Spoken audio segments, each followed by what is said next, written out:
Hi, good evening all.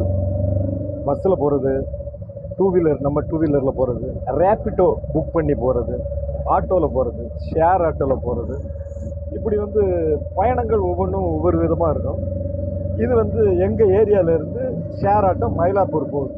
அதில் ஒரு share ஆட்டோன்னு சொல்ல முடியாது, டாட்டா ஏஸு, ஜாலியாக இருக்கும். இது ஒரு பயணம். இந்த போத்தீஸ் வழியாக தேனாம்பேட்டை வழியாக மயிலாப்பூர் போகும். ரொம்ப ஜாலியான பயணம். நல்லப்பா, ரொம்ப சந்தோஷமாக இருக்குது. மயிலாப்பூரில் Ajantha fine arts awards function நடக்குது. கிட்டத்தட்ட 7வது முறையாக தொடர்ந்து அந்த விருதை நான் வாங்குகிறேன், அஜந்தா ஃபைன் ஆர்ட்ஸ். அது சின்னத்திரை விருது. நிறைய திருமுருகன் சார்லேருந்து பெரிய பெரிய சின்னத்திரை நடிகர்கள் எல்லாருமே வாங்குகிற விருது. இந்த தடவை நான் பெஸ்ட்டு சோசியல் ஆக்டிவிட்டீஸ்க்காக வாங்குகிறேன்.